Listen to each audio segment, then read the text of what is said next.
On today's episode, we will be engraving wooden key rings. So you'll notice these things are really popular. You can pick them up from so many places and they're very cheap. They come in different sizes. You've got this oval size. You can get them in a circular size or a rectangular size. The settings will apply. We're going to go through the full process of loading it in, finding a design, putting the design onto the actual xTool studio, finding the correct settings and then engraving. And for this particular one, I've got a really cool trick at the end, which is really going to make that design pop. So let's crack on and we will get straight to it. As I mentioned at the beginning, you can get these in 3 different flavors. So you've got the circular, you've got the oval, and you've got the rectangle, and you can get them off AliExpress, off Temu, off Amazon. I can put some of the links in the description just in case you are curious. But we will be going with the oval one, and there are 2 ways we can go about doing this. First one is the vanilla way. So if you've got yourself one of these right angle brackets, where you should have, you can place it, you can use it in a load of different orientations to position it. There is a more advanced way of doing it, and that is by removing the base plate. You can get yourself a 3D printed jig, and these are available from my shop, from lots of other shops. I'm not trying to plug it, I'm just trying to teach you something. And the purpose of jigs is, as you can see, that goes firmly in there. You can do up to 3 at the same time. And what it allows you to do is guarantee the location of your item, which makes it easier to engrave. We're going to be going with this option today just for the speed of the actual engraving. But if you wanted to go with the option of using this, it'll be the same concept. You just have to manually try and get it straight and then position your design. Good practice when you put your blank in is to make sure you manually focus that laser by joining the 2 dots together. And we are using the knob on the side there, and we're rotating clockwise to go up, anti-clockwise to go down. We've done that. We're going to move on to the software. So here we go. We have our home screen on xTool Studio. We will be clicking the new project button in the top right, and that should connect us to our machine automatically. You'll see in the top right, mine has a green button and it says ready. So if it hasn't done that, you'll need to manually connect your machine to make sure you're good to go. So we did actually level off the laser using the 2 dots and joining them together previously, but I'm going to show you another way to do it as well, just in case you don't want to do it that way. So over here on the right hand side, you'll see a little ruler with an A.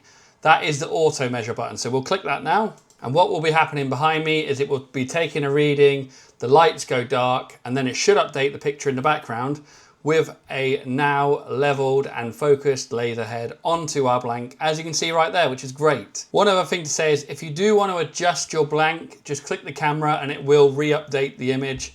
Also, if you don't want the image on the background, right click and then click on hide background, and that will take you back to your nice clean screen. I'm going to have it on in this case. So the first thing we want to do is import our design. So I got my design from a website called Creative Fabrica. This is called a vector image. These can be made as big or as small as you like, and the resolution stays nice and crisp. So with a vector image, you get power, you get speed as your parameters to adjust. And it's a nice, easy one for us to start on. So what I'm going to do first is using the left mouse button, just put it in the right position. I'm going to make sure it looks visually okay. As you can see, this is quite a big blank compared to my design, but the width of my design can't go anymore. So I'm actually going to do something I don't normally do, and that is stretch the aspect ratio, because I want this to fill the whole of this keyring. So at the top, you will see a lock aspect ratio button. If you click it, by default, it's normally on. If you click it, it should take it off. And now if I drag that up, it's going to maintain its position, but allow me to increase the height of it. Some things this can look really odd. In this particular case, the design is absolutely fine. So I'm going to move it down a bit further, drag this up, and there we go. So what I want to do with this is I want to actually add some text. I want to add my name in the middle, because this could be a gift for someone. You could be selling these, and it's a really great way to actually personalize it. So click the text box on the left, click anywhere in the screen, and you will be greeted by the words hello. I'm going to put my name, Chris, and I'll do it capital C, all the rest lowercase. I'm going to roughly drag that down to where it needs to go, just so I can see it a bit better. And you'll see it comes in with lines around it. That's because on the right over here, there are different modes, and we're in score mode. That is the equivalent of getting a pen and drawing around the outside of something. We want to color in the lines, so we're going to click on engrave. And as you can see, it now looks like the rest of it. What we will do now is change the type of font. So click up here, its default is something called Lato.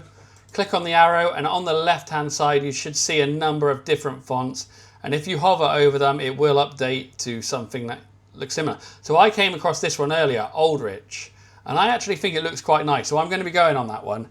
So I'm going to zoom in on my design, and to zoom in, hold Control and roll the middle mouse button forward. You can also use these little plus and minus arrows at the bottom, whatever floats your boat really. And then I am going to make sure this is lined up centrally on this, and also I want it to fill it nicely. That looks quite good. So what I'm going to do is select both designs by dragging a box. So we've now got the fish selected and the name. Then we're going to click up here, and I'm going to do horizontal align center. It already was, but what it would have done if it wasn't is it makes it all aligned down the horizontal, which means ultimately it is going to look good. So there you go, we've got our design, and I'm actually very happy with that. So the next thing we want to do is get our material, get this lined up and ready to actually engrave. So what we'll do for that is we will click over here in the top right, and there is the material tab. We're going to click on this. So I have my own materials that I like to use. I've set them up before, and it's bamboo. So I'm going to click apply, and obviously you're going to see these settings and you're welcome to use them. They do work well using the xTool F2 on these particular blanks. So select your item, but ultimately the settings you're interested in, the laser type needs to be blue because it's an organic wood. We're going to use a diode laser for this. That is the blue light. Then power, I've gone for 84% power, 500 speed, and 120 lines per centimeter. And then finally, we're going for a bi-directional engraving. So those settings there, I believe will work really nicely. We'll try them out now. So the next thing we're going to do, we've obviously got our design, we're happy with it, we've applied our material settings. We now need to frame it, even though we're using a photo, and to be honest, on the F2, the camera is very good. You should always manually frame your design just to make sure it is going to go where you're expecting to go. So select everything, click on the little arrow in the bottom right. So by default, it's rectangular. So you see that rectangular box around the outside of our image. It will, as it stands, it will project that. That's not always good when you've got unique shaped blanks because you want to know it actually fits. So click on outline, and what that will do, I'll show you, is it will actually trace around the image and give you a really good idea. So let's go and do that now. Let's click that frame button and check to see if it's done properly. So there you go, our design is framed and it all fits as we want it to. So we are now going to get ready to engrave this. So we've framed our item, we're happy with it. The next thing we need to do is process it and actually engrave. So we are going to click this black button down here, which is process. Once you do that, you will be greeted by your design. You'll also have an estimated time in the top right, and if you click down here, view path preview, it will actually show you the exact engraving path it's going to do right there. So now you want to click start. Once you click start, you should hear a beep on your machine, which means you can click the start button on the machine, which is the button on the side, and get started. With the diode laser, it is a very bright blue light, so make sure you close that lid, and because it's wood, it will produce smoke, so you need your ventilation ready for this.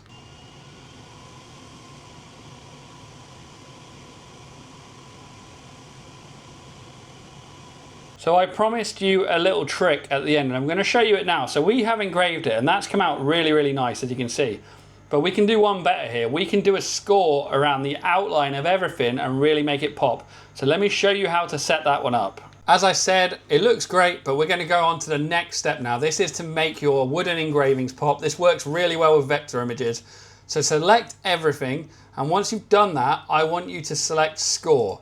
And you'll see there, what it will do is it will actually give you an outline of everything. So once you've got that, we're going to apply our materials. I have a setting here, vector score I've called it, but it's basically the same power, so it's 84, but it has slowed it down because basically what's going to happen now is the laser is going to draw an outline around everything and it should make things pop. So that's what we're going to go with. We're not going to frame it because at this point we haven't touched our engraving. It's in exactly the same space.